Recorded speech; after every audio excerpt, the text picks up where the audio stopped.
भारत का संविधान ऐसा है जो प्रत्येक नागरिक के अधिकारों और सम्मान की रक्षा करता है और यह हमारे संविधान निर्माताओं की दूरदर्शिता की वजह से ही सुनिश्चित हो सका है।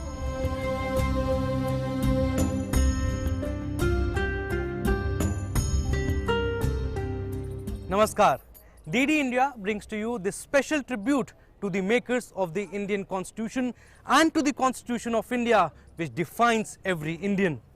We are the largest democracy in the world and will tell you why the world looks up to the Indian Constitution. I'm Abhishek Mahajan and with me is my colleague Sakal Bhatt. And this very special edition of Celebrating India's Constitution chronicles how our Constitution ensures that those who take decisions on behalf of the countrymen fairly represent the public opinion. It also tells you how those who exercise power are also held accountable to the people, to the nation, to the country they serve. And Abhishek, as we celebrate the 71st Constitution Day, DD India and DD News brings to our viewers this special presentation which takes back you all to where it all started.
Constitution Day, also known as Samvidhan Divas, is celebrated in India on 26 November every year to commemorate the adoption of the Constitution of India.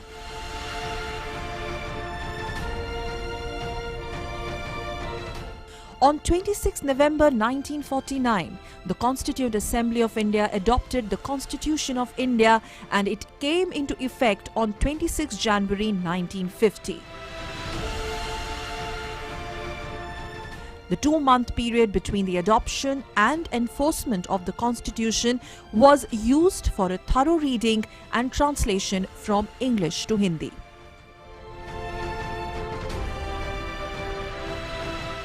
The members of the Constituent Assembly signed 200 copies of the document, one each in Hindi and English, on January 24, 1950.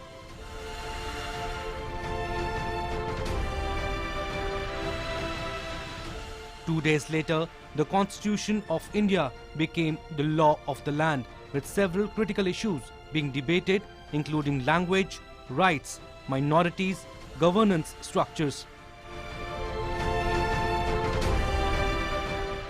It was on November 25, 1949, the day before the Constituent Assembly wound up its proceedings, Dr. B.R. Ambedkar made a moving speech.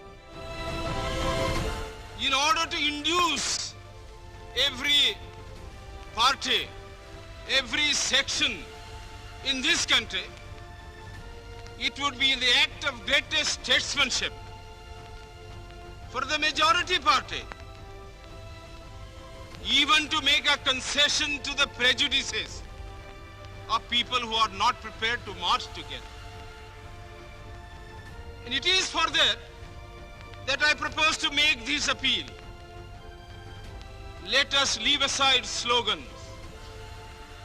Let us leave aside words which frighten people. Let us even make concession to the prejudices of our opponents.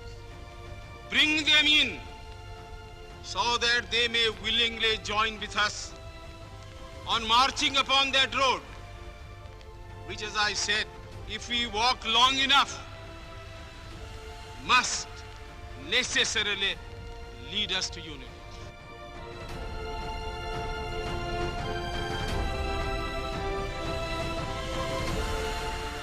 Well, constitution makers of our country were some of the wisest and most talented people.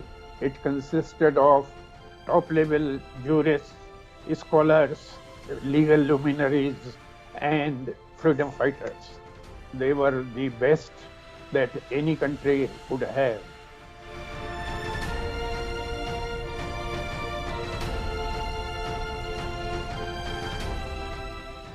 The merit of the constitution maker was recognized by the Baroda Mahatma, and he gave him lift.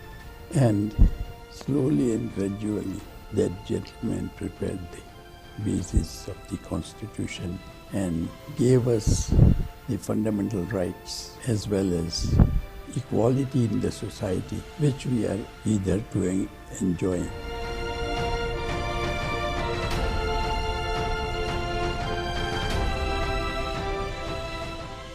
The Constitution of India lays down the framework demarcating fundamental political code, structure, procedures, powers and duties of government institutions, and sets out fundamental rights, directive principles and the duties of citizens. Constitution lays down the fundamental, the foundational, the basic law of the country.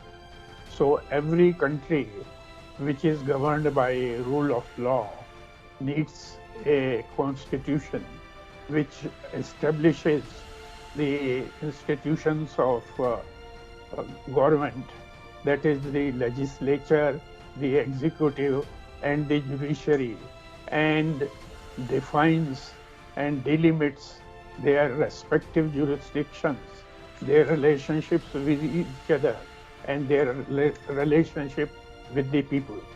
Constitution is necessary because it tells us how we are governed, how we can seek justice, how laws are made, who makes the law, how representatives of the people should conduct themselves, and what we can expect from the three organs of the government, the executive, the legislature, and the judiciary. It is the longest written constitution of any country on earth. The constitutional experts who have seen this all share why India has a great constitution. This great constitution has kept this country together and has kept the spirit of democracy alive and helped people to understand each other. It's a great day in the history of this country. It does not fall in the line of any model of the existing constitutions.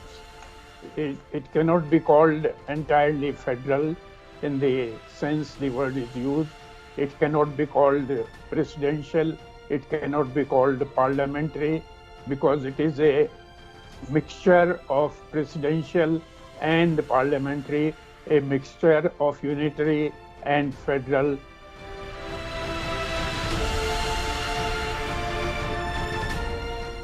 So what is the influence of other constitutions on Indian constitution?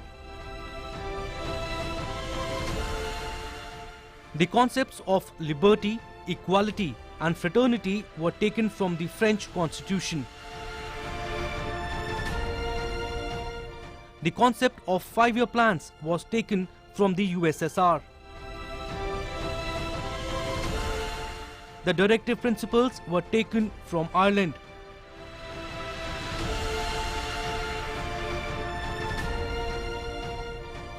The laws on which the Supreme Court functions were taken from Japan.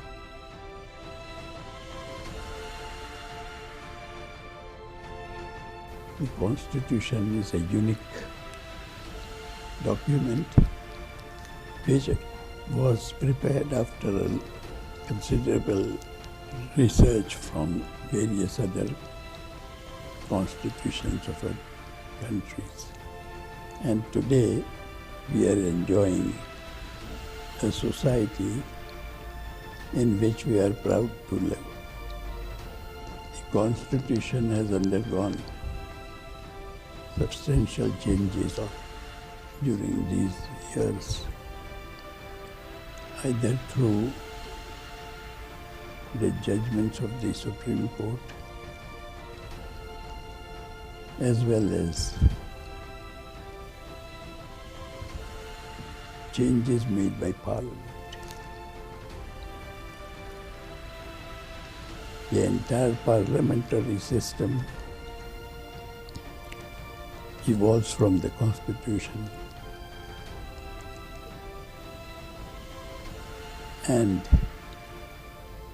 although there have been different views from political circles in regard to the Constitution,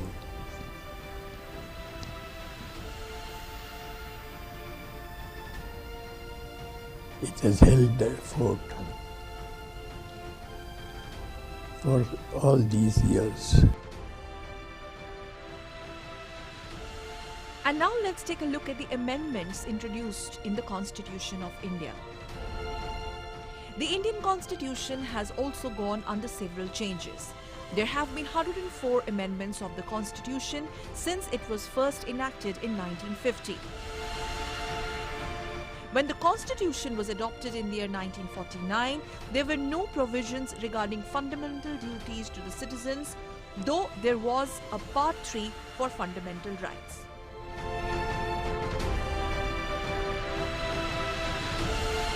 The fundamental duties of citizens were added to the Constitution by the 42nd Amendment in 1976 upon the recommendations of the Swaran Singh Committee that was constituted by the government.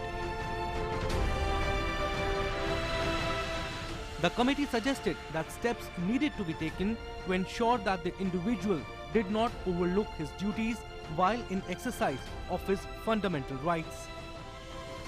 The Constitution gives protection to every citizen of the country, regardless of faith, customs, and religious beliefs. Minorities and citizens belonging to underdeveloped societies.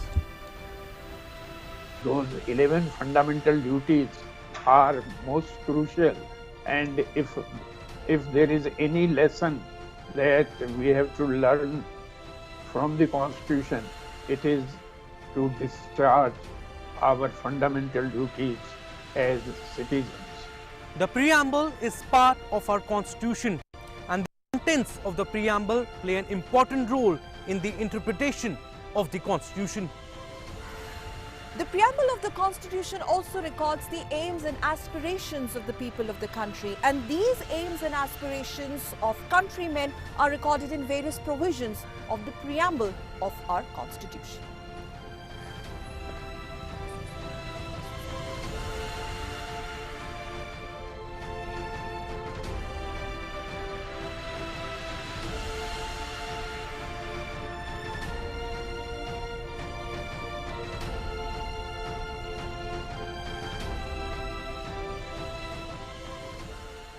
In the 1995 case of Union Government versus LIC of India, the Supreme Court once again held that the preamble is an integral part of the Constitution.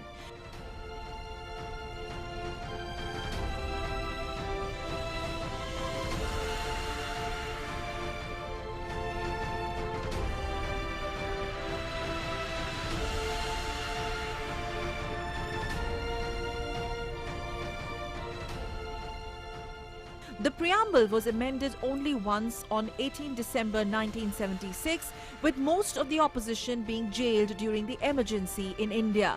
The Indira Gandhi government pushed through several changes in the 42nd Amendment of the Constitution.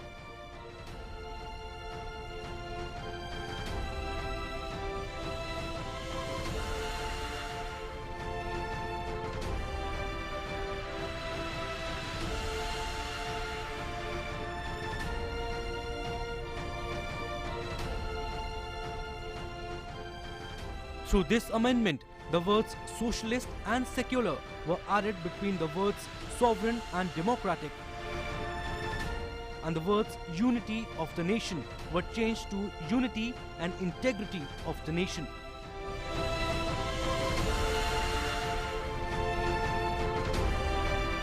One thing that was added during the emergency and which is not often spoken of and which was the most desirable change was the chapter, the part on fundamental duties.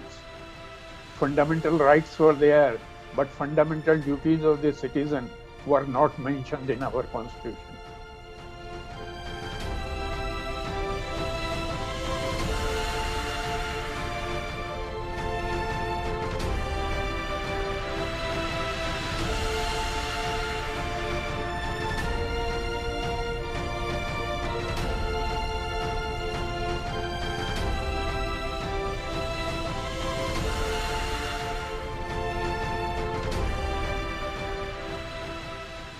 Every passing year since 2015, the celebration of the Constitution Day on November 26th is no less than a movement across various departments and verticals in the government. Various departments of the Government of India celebrated the first Constitution Day in 2015.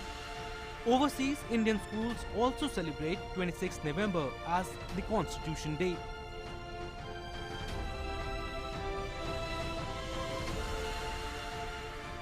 Our constitution is great because of two things. Number one, as I said earlier, it is the greatest national integrational force. It guarantees individual dignity and individual rights.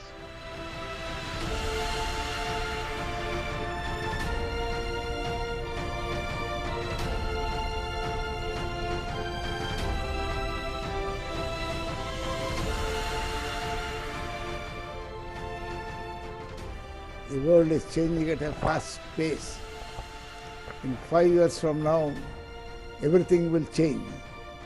Disruptive scientific technologies are going to usher in an era of unprecedented technological explosions. And the developing countries will flounder in their ability to cope with the change. That requires imaginative, strong, purposive administrations. I wish all of you, particularly the Doordarshan, a great time in propagating the great values of our national inheritance. Most of the constitutions which were framed after the Indian constitutions have been influenced by our constitution. Other nations who wanted to give a constitution to themselves have benefited from the Indian constitution. The Indian constitution shows us the middle path.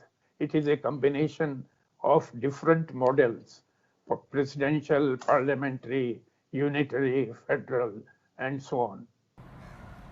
People of India are the ultimate custodians of the Constitution. It is in them that the sovereignty vests, and it is in their name that the Constitution was adopted. And the Constitution empowers citizens of the country, and citizens also empower Constitution by adhering to it, by following it, by preserving it, and by protecting it, and not only making it meaningful to the words but to the deeds as well. Right? And also the Constitution is nobody's preserve, it is everybody's preserve. Constitution is nation's preserve.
मैं विशेष तौर पर 130 करोड़ भारतवासियों के सामने नतमस्तक हूं, जिन्होंने भारत के लोकतंत्र के प्रति आस्था को कभी कम नहीं होने दिया। हमारे संविधान को हमेशा एक पवित्र ग्रंथ माना, गाइडिंग लाइट माना। संविधान की भावना अटल और अडिग रही है। अगर कभी कुछ इस तरह के प्रयास हुए भी हैं, तो देशवासियों ने मिलकर के उनको असफल किया है, संविधान पर आंच नहीं आने दी है।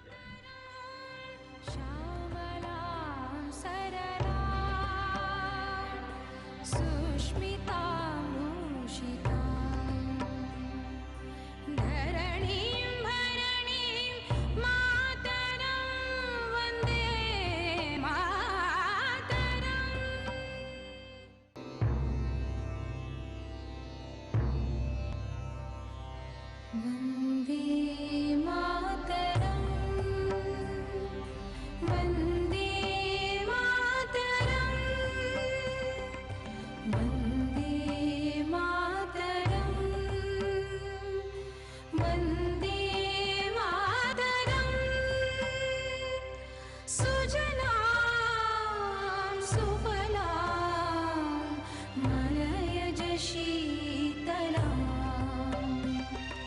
सस्य